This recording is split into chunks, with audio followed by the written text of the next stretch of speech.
Hi friends, Shri विघ्नहर्ता electronics में आपका स्वागत है। कैसे हो आप? आशा करता हूँ आप बहुत अच्छे होंगे। आप मैं देख सकते हो मेरे पास में एक पावर सप्लाई आई है जो कि बूस्ट पावर सप्लाई होती है। 12 वोल्ट इनपुट लेकर 24 की सप्लाई बनाकर देती है। ठीक है दोस्तों, आप देख सकते हो इसमें फॉल्ट ये है। मैंने हालांकि इसे रिपेयर कर दिया है। ठीक है, ये कोई मतलब मेरे पहचान का ही नहीं था। कोई बंदा आया था मेरी दुकान पे। आप देख सकते हो मैंने रिपेयर कर चुका है इसको। मैं रिपेयर करने के बाद में इसमें जो भी सप्लाई स्टोर है उसको डिस्चार्ज कर देता हूँ। देखना, देखो भाई, बहुत तगड़ी स्पार्किंग की है इसने। ठीक है, और इस वाले पॉइंट पे भी देखो स्पार्किंग आपको दिख ही रही होगी। ठीक है ना। तो एक बंदा आया था मेरी दुकान पे, उसने मॉसफेट भी निकाल के लाए थे, सब कुछ निकाल के लाया था। करकुरा के देख लिया होगा उसने, लेकिन उससे बनाने तो मेरे पास में लेके आया। फिर मैंने उसको बनाया और उसके बाद में आपको वीडियो बनाकर समझा रहा हूँ। ठीक है, आप देख सकते हो ये वाली पावर सप्लाई आपके पास में भी आ सकती है।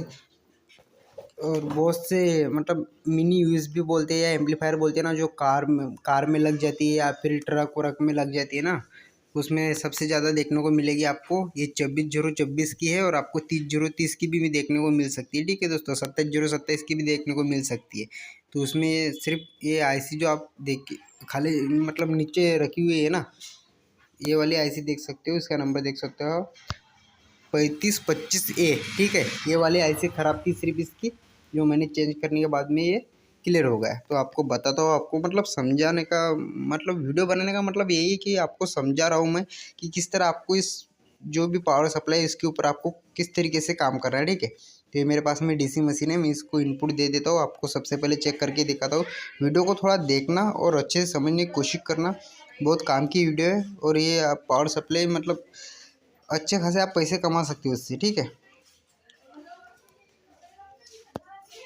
आप देख सकते हो ये वाले आईसी चेंज कर दी थी मैंने, जिसका नंबर आपको बता ही दिया है और दिखा भी दिया है। ठीक है, 35 0 35 मतलब सॉरी दोस्तों, 3525A नंबर है इसका। ठीक है ना। तो आप यहाँ पे देख सकते हो। सबसे पहले मैं आपको एक बात बता देना चाहता हूँ, एक सेकंड। यहाँ पे पहले देखो कितना वोल्टेज मिल रहा है हमें, 29 वोल्ट के आसपास। मान लो 30 वोल्टेज मिल रहा है। ठीक है, माइनस के और ये प्लस के देख लो, ये भी सेम ही वोल्टेज है। ठीक है ना दोस्तों, 30 वोल्ट के आसपास। ठीक है, ये हालांकि 24 0 24 की है। यहाँ पे आप देख सकते हो, मैं दिखा देना चाहता हूँ लिखा हुआ, आपको शायद दिखाई दे या ना दे। देख सकते हो दोस्तों, लिखा हुआ है 24 वोल्ट प्लस। और इस साइड में जो भी सोल्डिंग है ना, उसके नीचे के प्रिंट हुई हुई है। तो यहाँ पे शायद आपको दिखाई नहीं देगा, यहाँ पे 24 माइनस लिखा हुआ है। ठीक है, आपको इस पावर सप्लाई पर काम कैसे करना है, किस तरीके से आपको रिपेयर करना है, रिपेयरिंग के वक्त आपको क्या क्या चेक करना है, सब कुछ बताऊंगा। यहाँ तक क्लियर है ना आपका? अभी मैं आपको एक बात बता देना चाहता हूँ। यहाँ पे सबसे पहले ये वाला जो माइनस पॉइंट है ना, ये आप किसी किसी पावर सप्लाई में आपको प्राइमरी और सेकेंडरी कहेंगे हम इसे। प्राइमरी और सेकेंडरी का माइनस एक ही होता है। ठीक है दोस्तों, जो कि हमारा माइनस पॉइंट ग्राउंड पॉइंट होता है ना, वो एक ही होता है। हालांकि इस पीसीबी में नहीं है ऐसा, लेकिन किसी किसी में आपको देखने को मिलेगा। और जो 30 0 30 की आती है उसमें तो आपको डेफिनेटली देखने को मिलेगा। ठीक है, जिसका माइनस एक ही पॉइंट होता है, सेकेंडरी का भी और प्राइमरी का भी। अब आपको समझाने के लिए सेकेंडरी प्राइमरी तो कहना ही पड़ेगा उसे। ठीक है ना। तो यहाँ पे आप देख सकते हो, इसका मैं चेक कर रहा हूँ, कोई भी है नहीं, माइनस कनेक्ट ही नहीं है क्योंकि प्रिंट ही गई नहीं है।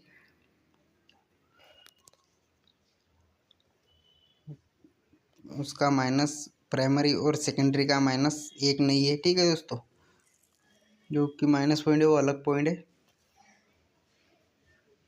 चेक करने के बावजूद हमें कोई भी कंटिन्यूटी नहीं मिल रही।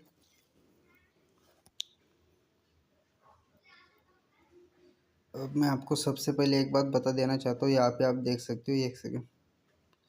सबसे पहले ना आपको जब भी काम करो ना, आपके पास में ये पावर सप्लाई रिपेयरिंग के लिए आए, तो आपको सबसे पहले मॉसफेट चेक कर लेने। किस तरीके से चेक करने हैं आपको पता ही है, और नहीं पता होगा तो मैं आपको मॉसफेट चेक करने का बता दूंगा। Source to drain, drain to source check किया जाता है। ठीक है दोस्तों, तो आप सबसे पहले जब भी आपके पास में पावर सप्लाई आए ना, तो आप जो भी मॉसफेट का गेट पॉइंट है ना, उसके ड्राइव चेक कर लेना, ड्राइव वोल्टेज। ठीक है, आपको 4 वोल्ट से लेकर 6 वोल्ट के आसपास मिलेगी। ठीक है, अगर ये आपके सही है तो आपकी पावर सप्लाई ओके है, ठीक है। या फिर मॉस्फेट भी आपका ख़राब हो सकता है, एक बार मॉस्फेट को चेंज करके देख लेना, ठीक है। दोनों के हमारे सेम ही वोल्टेज आ रहे हैं, जो कि ड्राइव वोल्टेज होते हैं मॉस्फेट के गेट पॉइंट पर, ठीक है। यहाँ तक क्लियर, ये वाला पॉइंट हो गया हमारा। आपको मैं एक सेकेंड। और हाँ दोस्तों, यह एक बात आप यहाँ पे हमेशा याद रखना, ये वाला जो पॉइंट है यहाँ पे देख रहे हो ना, जो पॉइंट जब आप नई नई पावर सप्लाई लाएगी तो ये वाला हमारा ड्रेस होल्ड होगा, ठीक है। ये वाला पॉइंट जो कि बटन का पॉइंट होता है, यहाँ पे बटन कनेक्ट करना पड़ता है, या फिर बटन ना कनेक्ट करो तो आपको ये पॉइंट को जंपर करके कनेक्ट करना पड़ता है, जो कि 12 वोल्ट हमारे आईसी के लिए जाती है। इस यहाँ पे एक डायोड लगा हुआ है, इस डायोड के ज़रिए, और जो भी उसकी प्रोसेस होती है आईसी करके हमारे मॉस्फेट के लिए गेट होल्ट बनाती है, ठीक है ना, ड्राई होल्ट, ठीक है। तो ये वाला मैं आपको जंपर को हटाकर दिखा देना चाहता हूँ एक बार।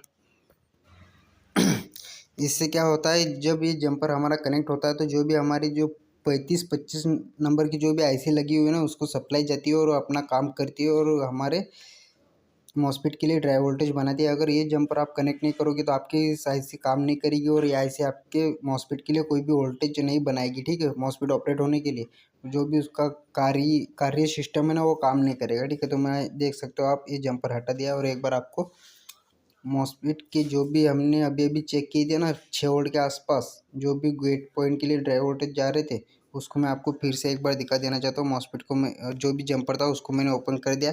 अब ये सप्लाई हमारे आईसी के लिए आई नहीं मिलेगी, जो कि 12 वोल्ट की सप्लाई होती है।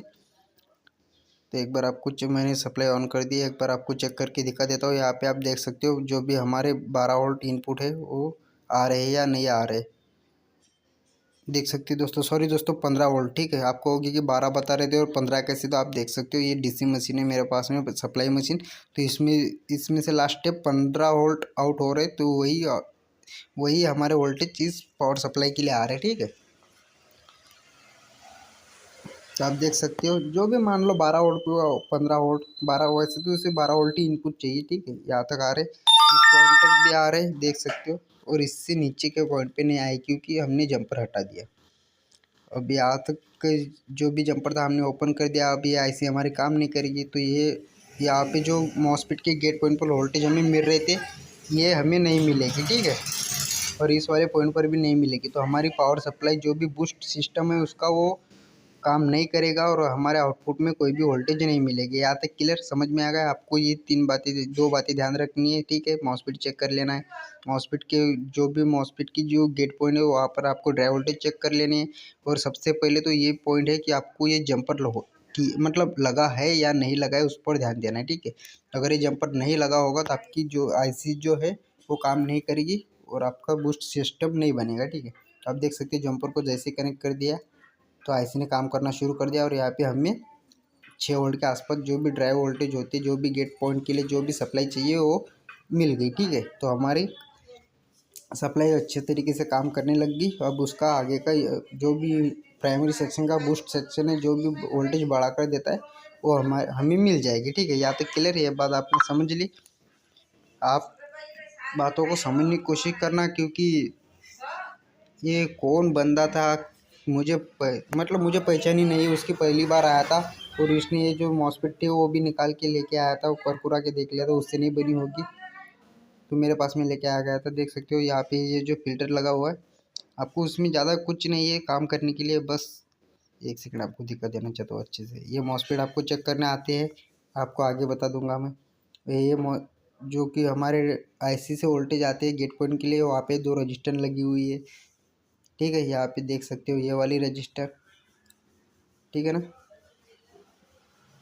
और ये वाली यहाँ पे क्या है, यहाँ से दूसरे मॉस्फेट के लिए ये वाली रजिस्टर लगी हुई है, जो कि पिन के आईसी से कनेक्ट होकर यहाँ तक आ रही है, ठीक है। ये वाली, और यही वोल्टेज हमारे गेट के लिए जा रहे रजिस्टर के ज़रिए। आप तो रजिस्टर भी चेक कर लोगे, डायोड भी चेक कर लोगे, ठीक है। फिल्टर तो आपको समझ में आएगा। और रही बात मॉस्फेट की, मैं तो आगे बता ही रहा हूँ आपको। और जो हमारी 8 पिन वाली आईसी है ना, 8 और 8 16 पिन वाली, वो आपको चेक करना नहीं भी आता होगा तो उसको चेक करने का बस शॉर्टिंग चेक कर सकते हो, बाकी आपको चेक करके देख लेनी है, ठीक है। और ट्रांसफार्मर की रही बात, तो ट्रांसफार्मर के आपको जो भी पिन है ना, जो भी ट्रांसफार्मर के, एक बार आप उसकी कंटिन्यूटी चेक कर लेना। अगर मिल रही है तो सही है, नहीं मिल रही तो आपकी वाइंडिंग में कुछ खराबी आ चुकी है, ठीक है। देख सकते हो इसकी कंटिन्यूटी मिल रही 4 पिनों की। और हम जस्ट प्राइमरी सेक्शन में मतलब सेकेंडरी सेक्शन में चेक करेंगे, देख सकते हो दोस्तों इसकी भी कंटिन्यूटी हमें मिल रही है। तो हमारा मतलब जो भी ट्रांसफार्मर है वो सही तरीके से काम कर रहा है, ठीक है। और रही बात उसके डायोड, तो आप सिंपल तरीके से आप चेक कर ही सकते हो, जो आप ये डायोड देख रहे हैं, ठीक है ना।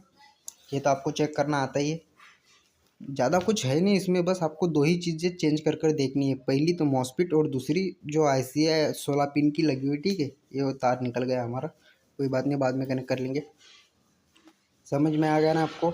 मॉस्फेट चेक करने का तरीका बता दूंगा और आईसी को आपको चेंज करके देखना है, ठीक है। उस बंदे के पास में आईसी होगी नहीं, या फिर क्या पता नहीं उसका आता है या नहीं आता है, मतलब कोई ऐसा टेक्नीशियन तो नहीं दिख रहा था, लेकिन मॉस्फेट निकाल के लेके आ गया। यही मतलब मेरे समझ में आया कि भाई इसने मॉस्फेट निकाल के क्यों लेके आ गया था मेरे पास में। खैर छोड़ो। तो आप देख ही सकते हो मैंने उसकी आईसी चेंज करने के बाद में ये सब कुछ हमारा ओके हो गया था, लेकिन मैं आपको बस समझाने के लिए मतलब समझाने के पर्पज़ के लिए मैं आपके लिए वीडियो बना रहा हूँ, ठीक है। तो आपको मॉस्फेट चेक करने का तो बता ही दिया मैंने, और अभी आपको लाइव प्रूफ मतलब थोड़ा सा डायग्राम के ज़रिए समझा देता हूँ। मान लो ये मॉस्फेट है हमारा, ठीक है। इसमें हमारे 3 पिन होती है, 3 लैग, ठीक है। ये 1 2 और ये 3। इसकी पिन आउट कभी चेंज नहीं होगी। आप मेरी बात को समझने की कोशिश करना, अगर कोई भी नया बंदा होगा तो वो कान खोल कर सुन लो, दिमाग में फिट कर लो, ताकि वो आप भूल ना सको, ठीक है। इसकी पिन आउट चेंज नहीं होगी। पहली वाली जो होए वो हमारी सोर्स पिन होगी, ठीक है। आपको मॉस्फेट सीधा पकड़ना है, उसका नंबर अपने मुंह की तरफ आना है, सीने की तरफ आना है, ठीक है। और उसके बाद में आपके सीधे हाथ वाला जो भी है वो सोर्स है, बीच वाला ड्रेन होगा, और जो भी उल्टे हाथ वाला है वो गेट पॉइंट होगा, ठीक है। यहाँ तक क्लियर। और इसको चेक करने का सिस्टम मैं आपको बता देता हूँ। उसमें 2 मॉस्फेट आते हैं, एक एन चैनल और एक पी चैनल, ठीक है। मैं यहाँ पे लिख देता हूँ, ये हमारा पी चैनल होगा और ये हमारा एन चैनल होगा, ठीक है। अभी इसको चेक कैसे करना है वो आप समझ लो, मैं आपको थोड़ा सा समझा देता हूँ।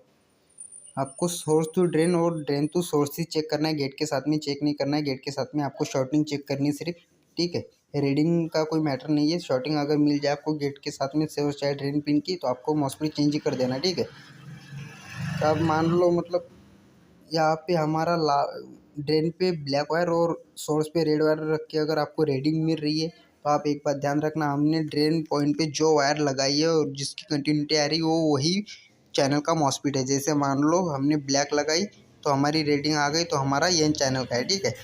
और पलट के आपको रीडिंग नहीं मिलेगी, ठीक है, मॉस्फेट सही होगा तो, ठीक है। और दूसरे स्टेप में ऐसा कि आपको अगर ड्रेन पॉइंट पर रेड वायर रख के कंटिन्यूटी मिल रही है, तो आपका पी चैनल का मॉस्फेट, ठीक है। Source to drain, drain to source आपको मॉस्फेट चेक करने का विधि है, ठीक है। इस तरीके से आपको चेक करना है। अगर आपको ड्रेन टू सोर्स और सोर्स टू ड्रेन दोनों साइड में आपको रीडिंग मिल रही है, तो आपका मॉस्फेट वीक है, ख़राब है, ठीक है। और शॉर्टिंग का तो आपको पता है, बीप मिलेगा सीधा, कोई दिक्कत नहीं। मॉस्फेट का तो होगा, मॉस्फेट आपने समझ लिया,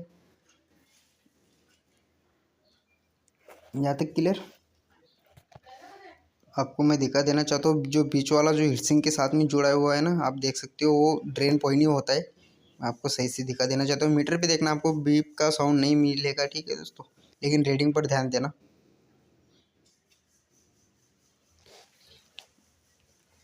आपने देखा ये कि जो बीच वाला पॉइंट है वो ड्रेन होता है और वो बॉडी के साथ कनेक्ट है, ठीक है। और आप देख सकते हो किस तरीके से आपको चेक करना है। रीडिंग बढ़कर चली गई, मतलब हमें पिन पलट कर देखनी है, अभी हम लगा कर देखेंगे। तो आप देख सकते हो हमारी रीडिंग मिलने लग गई है, ठीक है। तो कितनी मिल रही, 400 मतलब 450 के आसपास, 460 के आसपास रीडिंग मिल रही है। और हमने ब्लैक वायर लगा रखी है ड्रेन पॉइंट पे, तो हमारा कौन से चैनल का मॉस्फेट है, एन चैनल का, तो ये भी आपका वही चैनल है। और प्लट के लगा के रीडिंग बढ़ती हुई जाएगी और गायब हो जाएगी, ठीक है। देख सकते हो दोस्तों, समझ में आ रहा ना, नहीं समझ में आ रहा होगा तो जो मैंने आपको थोड़ा सा डायग्राम के जरिए समझा उसे रिपीट करके समझने की कोशिश करना। और ऐसी चेक करने का कोई सिस्टम है नहीं, बस शॉर्टिंग चेक कर सकते हो, जो भी उसकी इनपुट सप्लाई है उसको ग्राउंड के साथ में और सोर्स के साथ में, ठीक है। बाकी मतलब ड्रेन पॉइंट के साथ में आप शॉर्टिंग चेक कर सकते हो, बाकी आपको ऐसी चेंज करके ही देखना है, ठीक है ना। इतना सब कुछ क्लियर आप कर ही लोगे इसको। आशा है कि आप समझ गए होगे। अगर वीडियो अच्छा लगे तो प्लीज़ लाइक कर देना। चलो मिलते हैं नेक्स्ट वीडियो में। आज के लिए इतना ही, बस एक आईसी चेंज करी और प्रॉब्लम सॉल्व होगा। हमारा वीडियो अच्छा लगे तो प्लीज़ लाइक कर देना। जय हिंद, वंदे मातरम, जय श्री राम, जय श्री महाकाल।